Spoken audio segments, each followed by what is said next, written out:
Howdy folks, and welcome to Live Equestrian. My name's Teddy. This is Scott. We're just a couple of friends from opposite sides of the Cascade Mountain Range in Oregon with the shared goal of becoming the best horsemen we can be. We love bringing folks along, hoping to inspire them in their faith, family, relationships, and personal growth. Horsemanship's the tool we use to communicate. Amongst folks who share this passion, it's a universal language. Ride along with us and grab on to a little cowboy wisdom as we share stories and lessons from the arena to the campfire. Come on, let's celebrate this equestrian life.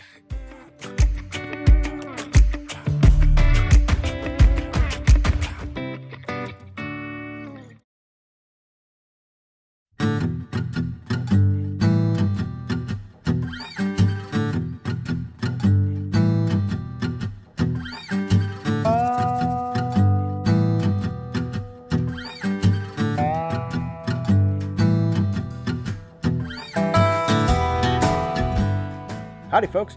Well, hey, on today's video, we took a little time to visit with another really phenomenal Hackamore braider, and that is Steve Harris. Now, Steve's been a good friend of both Scott and mine for quite a while, and we've really enjoyed just seeing the quality that he drives himself towards. Steve is absolutely meticulous in his braiding. If you have an opportunity to get a hold of a Steve Harris Hackamore, well, you've really got something special. Whether you're a master Hackamore reinsman or somebody who's just kind of kicking tires and getting started in the whole world of Hackamore reinsmanship, well, Steve Harris has got some information that'll benefit you. So I hope you really enjoy this little time we had with Steve and the visit that took place. All right. The Hackamore is designed for riding the horse himself. It's not a device or a tool. It's not meant to be an accessory to the snaffle bit. It's for riding the horse. When you want the power and the will of that horse to come to you and do what you want, the Hackamore will train you to work with the horse in a way that works for him. Yeah. And a Hackamore that ripples through the nose button. When I was a boy, my brother told me what the old timers had told him, that the Hackamore's got a ripple. If the Hackamore doesn't ripple, if it doesn't flex through the nose button, it's not functioning right. If there is a dissimilar flex between the nose button and the band, your Hackamore is not going to function like it should. If the nose button won't flex when the Hackamore moves, like so. Let's say you're giving a big ask, right? And the horse needs your help. Yep. You're giving a big ask. So you're not just giving the lift and a nudge. You're giving a big ask and helping him find the space over there with a variety of cues, and then giving it back in a hurry. That nose button flexing protects the horse, keeps him from hurting, keeps there from being a dull spot or a sore spot. Yeah. So that flex in a Hackamore is a big deal, whether you're riding just for a little while or all day long. But the difference is whether you're riding the horse away from pressure or into space. And that's one man's opinion. That's how I see it. Yeah. And I think also that God works with people that way. The Lord in His wisdom gave us the 10 Commandments a long time ago, which is don't gawk at your neighbor's wife, don't want his stuff, don't give false testimony, don't be making up your own stupid ideas about God, prioritize God over your saddle shop so you actually take a day off to pay attention to Him, or you're not in a hurry to just go work, because there's always lots of work to do. He gave us those commands, and when a guy first gets serious about obeying the Lord, he finds himself ricocheting off all those commands. All the time he's wanting to covet his neighbor's wife. All the time he's wanting to covet his neighbor's whatever. All the time he's wanting to maybe give a little bit of false testimony to make himself look smart. And I feel like I'm like a colt in the pasture. I'm bouncing off the Hackamore, off this side and that side and this side and that side and this side and that side, and feet are going different directions all over the place. But over time, you discover that inside those commands delineate love. That's how we know what love is. It's when you're actually acting in other people's best interest. You're actually respecting God, the real God as He really is. You're actually believing what He says is in your best interest. Living in the middle of that is living in love. And the Hackamore functions this way too. The band delineates the space. Yes. Space is where you want to ride. When I actually grow to be a man and really learn to love and to put my energy into living in this space that happens to be surrounded by those laws. It happens to be. But I'm not bouncing off those laws anymore. I'm just using them as a guide to help me understand where to put my power and energy as a person, where to put my life. So the Hackamore is a metaphor for how God works with people. That's why I think that riding the space on the inside of the Hackamore, rather than riding the horse away from pressure in the band, is key if you want to make a really great horse that'll go with you and, you know, climb a tree and run over a cow and really get her done, stick with you all day. Yeah. And I find also, I have ridden horses that I have fatigued mentally. I have fatigued them by us pushing off each other. Right. And as I've gotten older, I've also found that I've been able to ride the same horse, you know, a similar horse, doing a lot of work day after day, and have that horse hold up, because I'm not wearing him out by having him push against pressure all the time, by having him anticipate pressure from me all the time. Yeah. Yeah. I'm trying to grow like that, Scott. Well, and I think about what you're saying about talking about faith when you're talking about a Hackamore, and the fact that it takes a whole lifetime to live out your faith. You don't just live it out today or tomorrow. You do the best you can today, and then you grow and you do the best you can tomorrow, and you should get better and better and better. So we're not talking about really faith right now. Scott. There's a new day coming. Thank goodness. I'll leave these mistakes behind, do a little better tomorrow. That's the way it takes to learn how to use a Hackamore. Day after day after day, doesn't it? It's astonishing how forgiving they are. I remember the red horse ran off on me one time when I was in French Glen. There, we were moving cattle up 205, and it had a calf turned back, and I thought I can grab him and get him back to the bunch, and the red horse ran off on me. And I ran him into a juniper tree because I was mad. I know, I'm so sorry. Anyway, so I ran him into a juniper tree, and I don't remember if I got the calf or not. I got back to the herd, and the owner told me, well, you know, it's really noble for you to not let that calf go, but in the future, maybe we'll keep the whole herd and let the calf go. Right. And I went home feeling like this tall, right?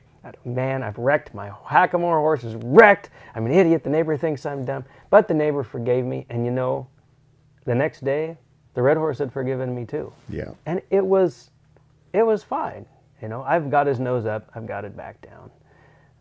You're right that thankfully there's a new day coming, and thankfully they're forgiving. Yeah. They are.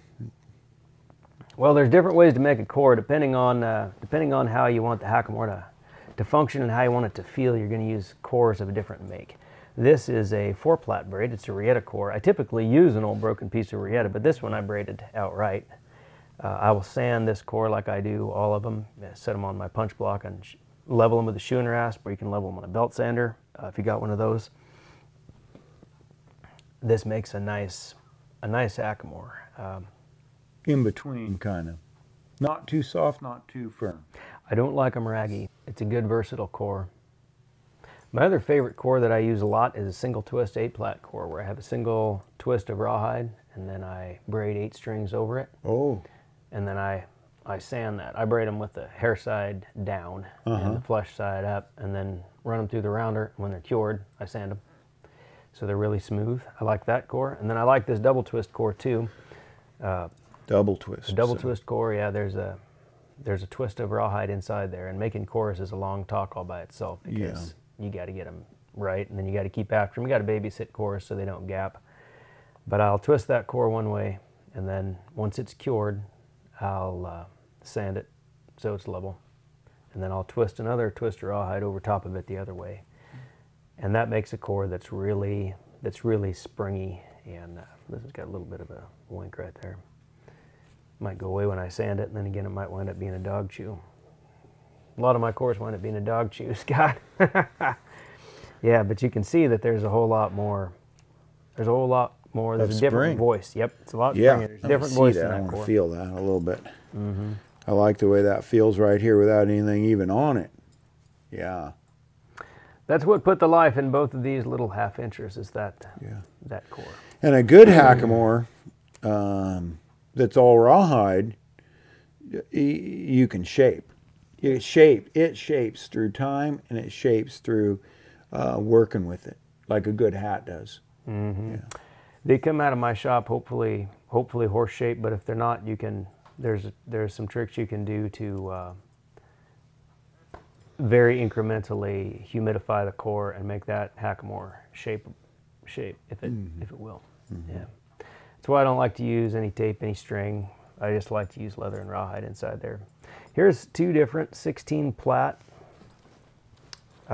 bands. Yeah.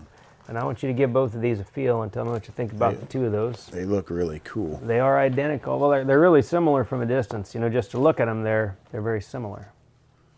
Yeah.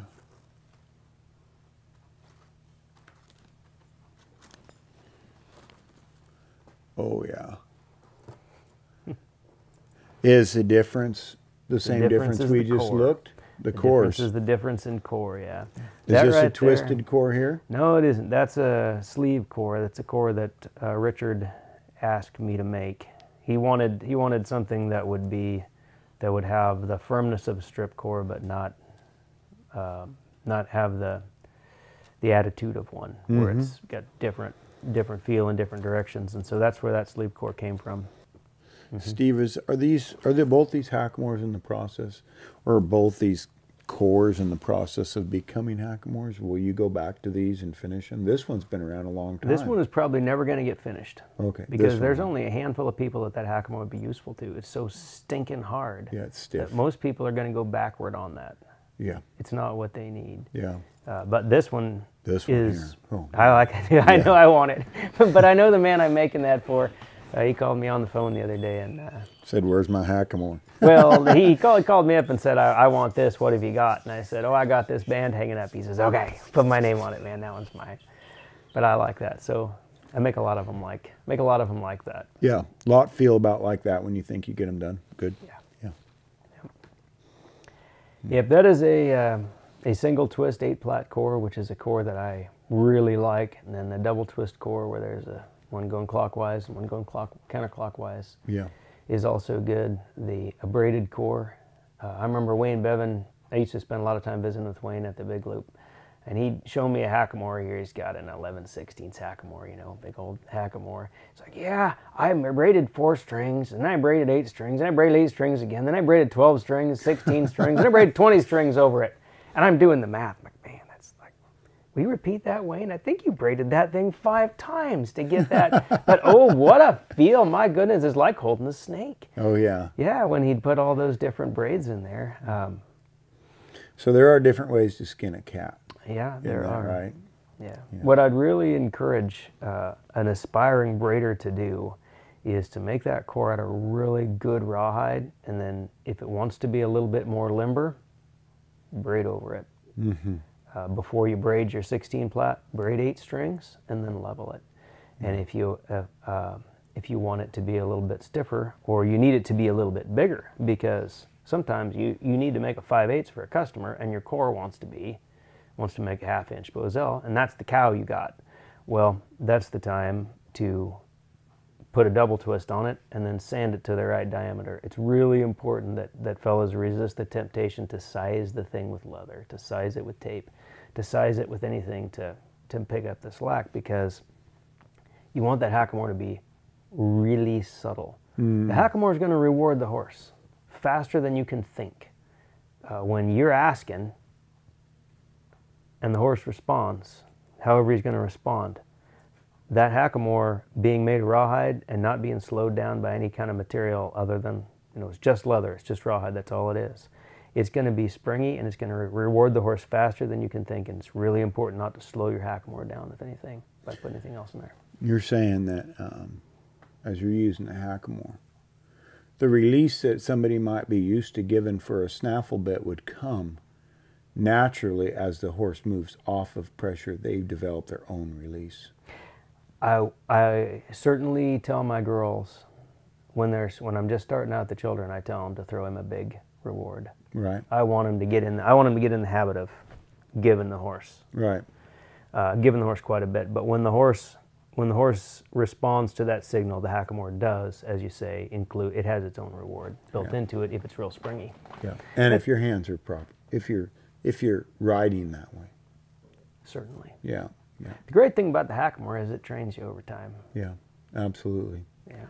It spanks you, and it rewards you, doesn't it?